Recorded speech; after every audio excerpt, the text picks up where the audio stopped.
You think raising your voice makes them listen. It doesn't. Every time you yell, your child just learns to hide mistakes and ignore calm instructions. In this video, you'll see exactly what happens in your child's brain and how to break the cycle. Look at a familiar moment. You tell your child to put their shoes on.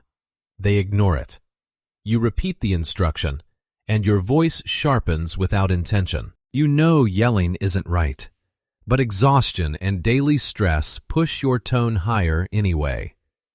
This small escalation is teaching your child something you never intended. I'll show how your voice affects their brain, why it creates resistance, and what actually works.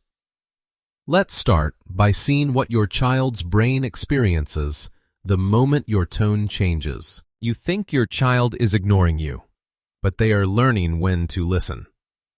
Imagine a typical morning. You tell your child to put their shoes on. No response. You repeat it once, then again, until your voice becomes sharper without intention.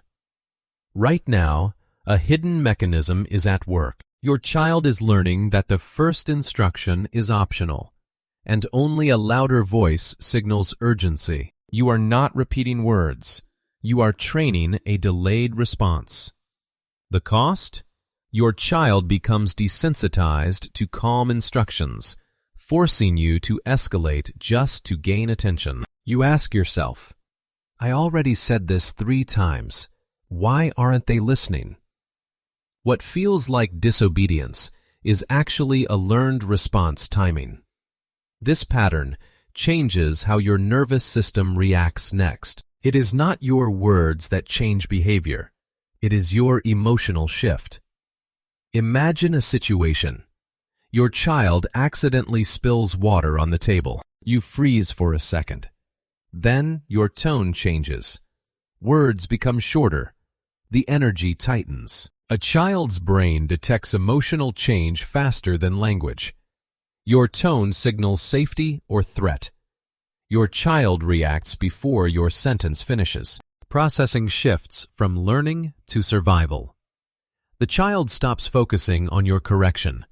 They focus entirely on your reaction. The nervous system hears before language is processed. You ask yourself, I didn't even say anything bad. Why did they shut down? This is where regulation breaks, without you noticing. You think this moment caused your reaction. It didn't. Look at your day. You have repeated instructions from morning till night. Work stress follows you home. Your child ignores you again. Your patience drops suddenly. Emotional load accumulates silently.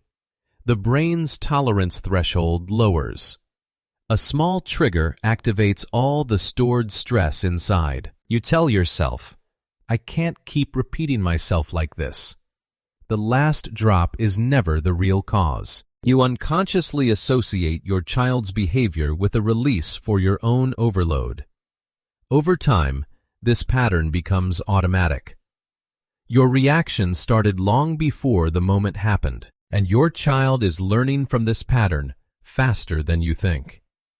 Your child is not becoming obedient. They are becoming adaptive.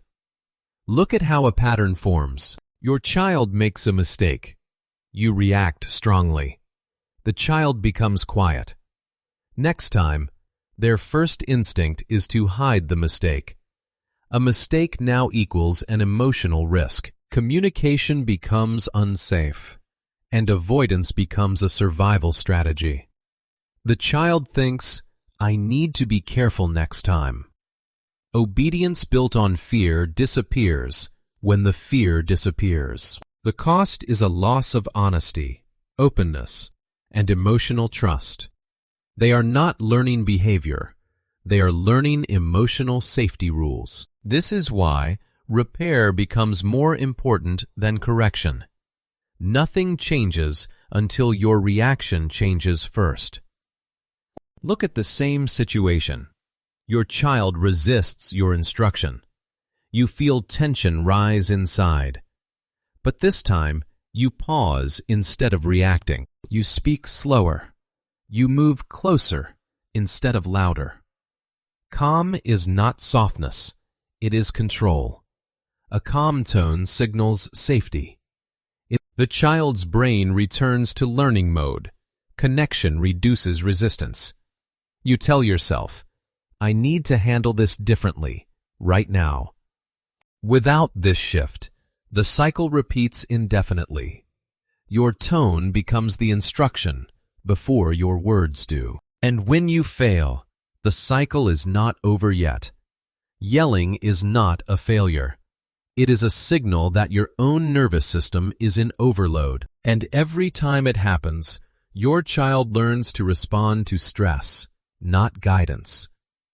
You now see the pattern. The parent who understands the cycle is different from the parent who reacts automatically. A calm presence shapes listening more than volume ever could. Notice the last time you raised your voice. What did your child really learn? Reflect in the comments. If you want more grounded strategies to help your child respond without fear, stay with us. Every small pause rewires not just your child's brain, but the parent you are becoming.